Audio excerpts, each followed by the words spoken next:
Next है हमारे पास बेटे सबसेट, और ये इंपॉर्टेंट है, आपकी एक्सरसाइज में इसका क्वेश्चन भी आएगा जो कि कल इंशाल्लाह हम करेंगे। ठीक है बेटे, अभी सबसेट किसे कहते हैं? अच्छा, सबसेट को बताने से पहले बेटे आपने अक्सर जो है वो सुना होगा, भाई इस थाने में नया इंस्पेक्टर आया है और उसके साथ एक सब इंस्पेक्टर भी आया है।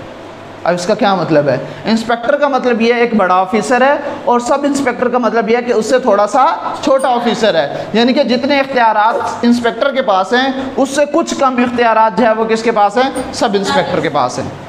एक है सेट और एक है उसका सबसेट। तो क्या मतलब हुआ? एक बड़ा सेट है और एक ऐसा सेट है जिसके अंदर कुछ एलिमेंट्स कम हैं, तो उसको क्या कहेंगे हम? फिर सबसेट कहेंगे। उसको हम क्या कहेंगे? सबसेट कहेंगे। अब इसकी डेफिनेशन देखिएगा बेटे, a set A is a subset of B. Set A जो है वो सेट बी का सबसेट कहलाएगा if every element of A is an element of B. अगर ए का हर एक एलिमेंट बी में मौजूद हो, ए जो है वो बी का क्या कहलाएगा? सबसेट कहलाएगा।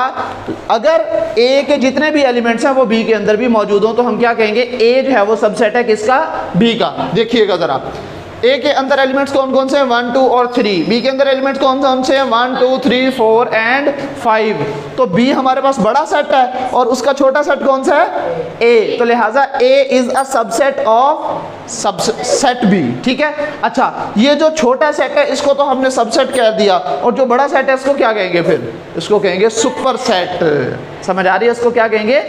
जो बड़ा सेट होगा उसको हम क्या कहेंगे? सुपर सेट, और जो छोटा होगा उसको क्या कहेंगे? सबसेट। ठीक है। तो इस केस के अंदर A is a subset of B, और सबसेट का बेटा सैंपल ये याद रखना है, ये यू तो आमतौर पर ऐसे होता है ना वर्टिकल फॉर्म में, अगर हॉरिजॉन्टल फॉर्म में हम यू लिखें और उसके नीचे लाइन लगा दें, it is a symbol of subset. ये किसका सेट सिंबल है बेटे? सबसेट का सिंबल है। और अगर ये कह दिया जाए और इस साइन को उल्टा लिख दिया जाए तो ये B is a superset of A, उसका उलट भी तो करना है ना। जैसे हम ये कहें जी अहमद मुझसे छोटा है, और जब मैं अहमद के लिहाज से कहूँगा तो मैं ये कहूँगा ना कि मैं अहमद से बड़ा हूँ, उल्टा हो जाएगा ना। तो जैसे हम ये कह रहे हैं कि ए जो है वो छोटा सेट है बी से, तो फिर बी बड़ा सेट भी तो है ना ए से। क्या ख्याल है? ऐसे ही है ना। बच्चा छोटा है अब्बू जी से, तो अब्बू जी बड़े हैं बेटे से, ऐसे ही है ना। तो लिहाजा so A is a subset of B and B is a superset of A. समझ आ रही है बात बेटे? जो बड़ा सेट होगा उसको हम सुपर सेट कहेंगे, जो छोटा सेट होगा उसको हम क्या कहेंगे? सबसेट कहेंगे। बात क्लियर होगी बेटे? ये सबसेट का सिंबल है। और एक बात और, मैथमेटिकली जो है वो सबसेट की एक डेफिनेशन और भी लिखी हुई है। वो कह रहा है A is a subset of B. ये आपकी बुक के अंदर बेटे पेज नंबर 41 के ऊपर रिमेंबर लिखा हुआ है, नजर आ रहा है बेटे? तो ये उस बॉक्स के अंदर लिखा हो, मैंने भी एग्जैक्टली यहाँ पे वो बॉक्स में लिख दिया है कि वो कह रहा है ए सबसेट होगा बी का। ये जो आई डबल एफ लिखा हुआ है, अब आप कहेंगे सर इफ के स्पेलिंग भूल गए हैं। इफ के स्पेलिंग नहीं भूला बेटे, अगर सिर्फ लिखा हो ना आई एफ तो इसका मतलब होता है इफ, और अगर लिखा हो आई डबल एफ तो इसका मतलब होता है if and only if. If का मतलब हो तो होगा अगर, और इफ एंड ओनली इफ का क्या मतलब होगा? सिर्फ और सिर्फ। इंग्लिश में सिर्फ और सिर्फ के लिए हम क्या यूज करते हैं? If and only if. आपको छुट्टी मिल जाएगी इफ एंड ओनली इफ आप टेस्ट भी दें और लेक्चर भी लें। कंडीशन बता रहा हूं ना, आपको छुट्टी कब मिलेगी? जब आप टेस्ट भी देंगे और छुट्टी भी देंगे। सिर्फ उस वक्त छुट्टी मिलेगी जब आप टेस्ट भी दोगे और लेक्चर भी लोगे। तो A is a subset of B if and only if. सिर्फ और सिर्फ तब जो है वो ए बी का सबसेट होगा अगर for all x belongs to A. इसका क्या मतलब हो गया? उल्टा ए जो होता है बेटे इसको क्या पढ़ते हैं? For all. फॉर ऑल मतलब तमाम एक्स के लिए। अगर जितने भी हमारे पास ए के एलिमेंट्स हैं, for all x belongs to A, वो सारे के सारे एलिमेंट्स बी में से भी बिलोंग करने चाहिए। तो क्या मतलब हुआ? जो एक एलिमेंट है वो बी के भी होने चाहिए। और हमने क्या कहा था कि ए जो है वो सबसेट कहलाएगा बी का अगर बी के तमाम एलिमेंट्स ए में भी ए के तमाम एलिमेंट्स बी में भी मौजूद हैं। ठीक है। सो ये इसको मैथमेटिकल फॉर्म में बेटे उसकी डेफिनेशन लिखी हुई है, A is a subset of B if and only if for all x belongs to A. अगर एक्स के तमाम एलिमेंट्स जो है वो सेट ऑफ ए में मौजूद हों तो यही x जो है यानी कि जो a के तमाम एलिमेंट्स हैं वो b में भी होने चाहिए। क्लियर होगी बात बेटे? चलो जी, उसके बाद है हमारे पास प्रॉपर सबसेट। ठीक है। उसके बाद क्या है बेटे? Proper subset. If a is a subset of b and B contains at least one element that is not in A, then A is said to be proper subset of B। देखो बच्चे दोबारा से बताता हूँ, वो कह रहा है कि अगर A जो है वो B का सबसेट है, यही वाली कहानी, A B का सबसेट है, तो B के अंदर कम से कम एक एलिमेंट ऐसा होना चाहिए जो A में ना हो, यानी कि B के अंदर एलिमेंट्स की तादाद कुछ ज़्यादा होनी चाहिए, तो फिर A जो है वो क्या कहलाएगा, B का प्रॉपर सबसेट कहलाएगा। अब आप बाकी सारी चीज़ अगर नोट करें ना, ये जितनी भी मैंने डेफिनेशन लिखी है सबकी एग्जांपल लिखी है। इसकी एग्जांपल क्यों नहीं लिखी मैंने, इसकी एग्जांपल यही है बेटा जो ऊपर लिखी हुई है।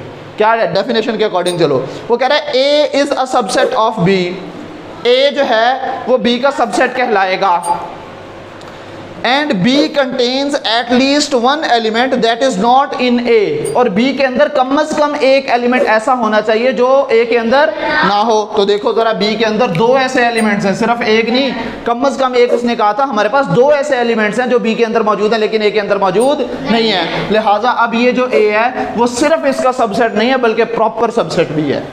ठीक है, सिर्फ सबसेट नहीं है बल्कि प्रॉपर सबसेट भी है। तो फिर वो क्या कह रहा है, then A is said to be proper subset of B। और प्रॉपर सबसेट के लिए बेटे जो सिंबल होता है उसके नीचे ये जो लाइन लगी होती है वो हमने नहीं लगानी, सिर्फ हमारे पास जो है वो A is a proper subset of B। ठीक है बेटे, ये इसका सिंबल है। उसके बाद है इम्प्रॉपर सबसेट किसे कहते हैं, उसके बाद क्या है बच्चे, इम्प्रॉपर सबसेट किसे कहते हैं। If A is a subset of B and A is equal to B, बिल्कुल सारी कहानी बिल्कुल सेम टू सेम है, लेकिन यहाँ पे शर्त एक रख दी गई है कि यहाँ पे हमारे पास B के अंदर एक्स्ट्रा एलिमेंट्स का होने ज़रूरी था प्रॉपर सबसेट के अंदर। ठीक है, और जबकि इम्प्रॉपर सबसेट के अंदर A और B दोनों सेट्स बराबर होने चाहिए। A और B दोनों सेट्स क्या होने चाहिए, सेम टू सेम होने चाहिए, उसके अंदर जो है वो एलिमेंट्स सेम सेम होने चाहिए, कोई एक्स्ट्रा एलिमेंट B के अंदर नहीं होना चाहिए। फिर जो हमारे पास A होगा वो क्या कहलाएगा बेटे, इम्प्रॉपर सबसेट कहलाएगा। देखिए ज़रा, if A is a subset of B, अगर A जो है वो B का सबसेट है और A जो है वो B के इक्वल भी है, then we can say that, तो हम ये कह सकते हैं A is an improper subset of B। तो A जो है वो B का क्या होगा, इम्प्रॉपर सबसेट होगा। सिर्फ कंडीशन एक ही है, A और B बराबर होने चाहिए। और उसके बाद बच्चों A की वैल्यू क्या दी हुई है, XYZ, A के अंदर एलिमेंट्स क्या है, XYZ, और B के एलिमेंट्स क्या है, XYZ। तो अब A जो है वो B का सबसेट तो था ही था, लेकिन चूंकि अब एलिमेंट्स दोनों के सेम सेम है, B के अंदर कोई एक्स्ट्रा एलिमेंट नहीं है, लिहाजा A B का इम्प्रॉपर सबसेट है। A और B का क्या है बच्चों, इम्प्रॉपर सबसेट है। अब यहाँ पे देखें एक चीज़ और, ये बच्चों को कंफ्यूज करती है, इसकी कंफ्यूजन मैं अभी दूर कर दूंगा। A is an improper subset of B। अब आप कहेंगे आपने प्रॉपर सबसेट का भी वही सिंबल लिखा और इम्प्रॉपर सबसेट का भी वही सिंबल लिखा, बिल्कुल सेम सिंबल है, लेकिन उसके लिए ये कंडीशन है बेटे कि A और B का इक्वल होना ज़रूरी है। अगर A और B इक्वल हैं तो यही सिंबल जो है वो इम्प्रॉपर सबसेट कहलाए के लिए यूज़ होगा, और अगर A और B इक्वल नहीं है तो ये सिर्फ सबसेट के लिए यूज़ होगा। बात समझ में आ रही है बेटे। उसके बाद हमारे पास है यूनिवर्सल सेट और पावर सेट। ये दो डेफिनेशंस बेटे आपकी रह गई हैं, अब ज़रा इनको समझ लेते हैं।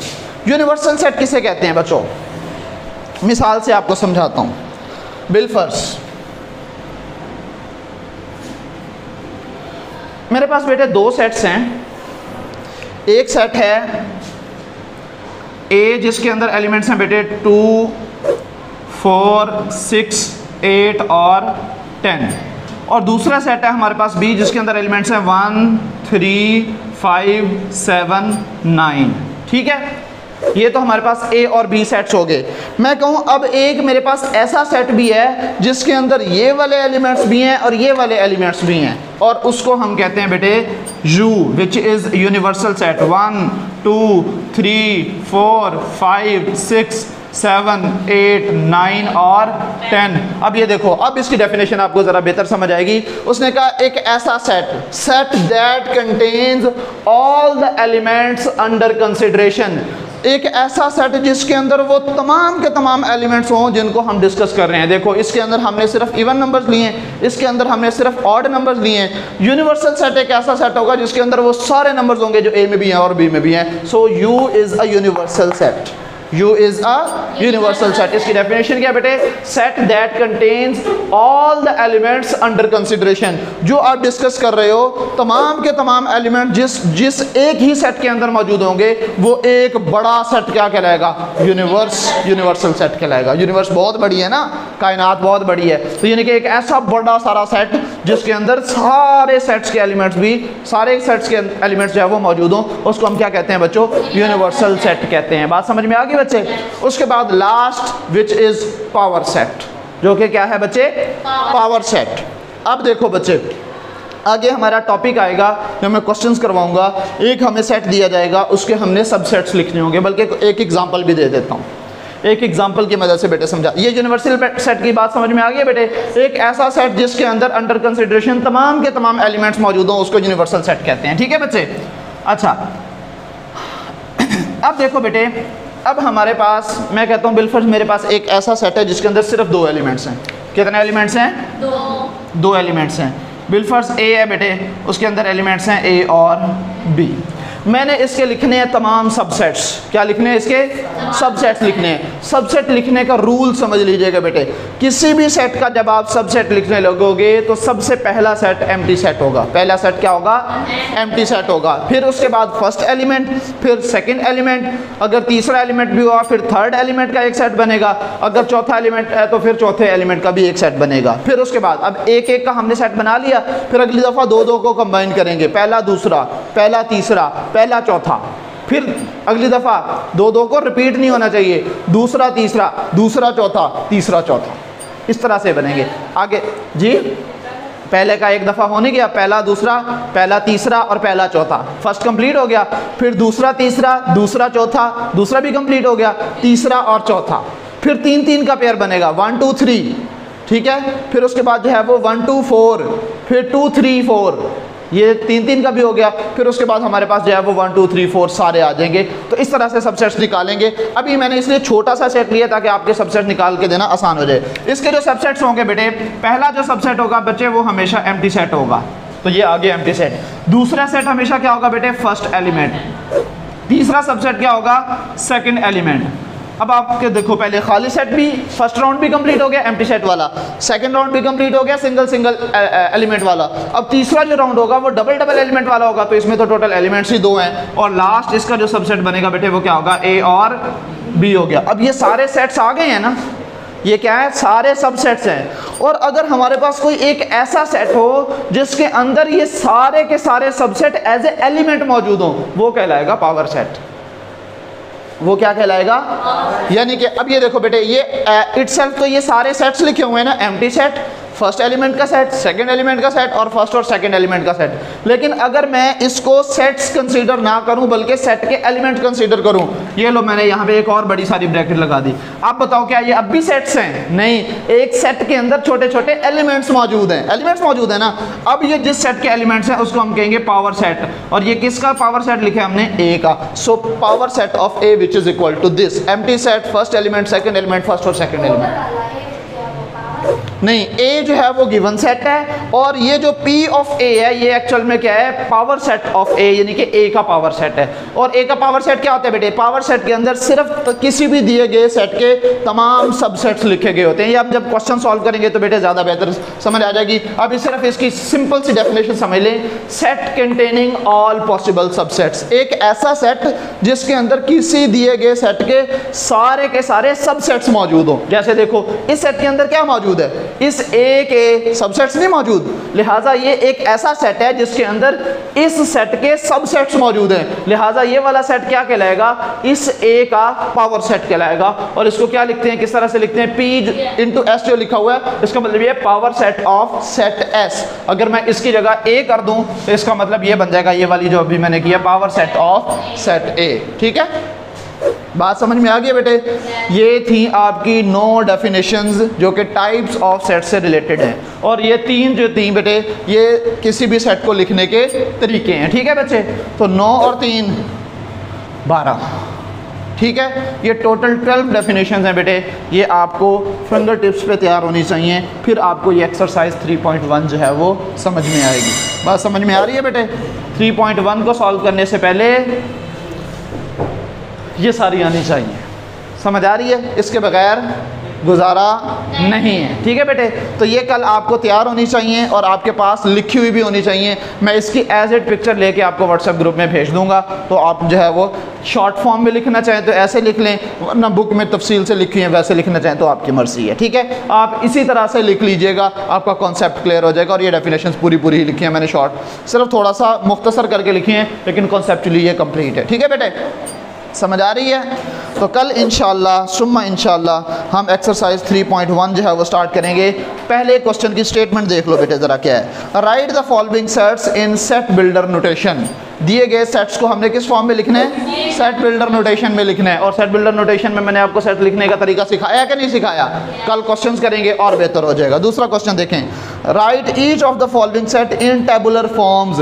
टेबुलर फॉर्म में भी हमने लिखने का तरीका सीखा है कि हर एक एलिमेंट लिखा जाएगा। ठीक है, और फिर उसके बाद right 2 proper subsets of each of the following sets. ये प्रॉपर सबसेट्स दिए गए सेट के दो प्रॉपर सबसेट्स जो है वो हमने लिखने हैं। फिर उसके बाद what is difference between A B and, बड़ी ब्रैकेट के अंदर फिर ए बी लिखा हुआ है। अब इसका डिफरेंस बताओ बेटे।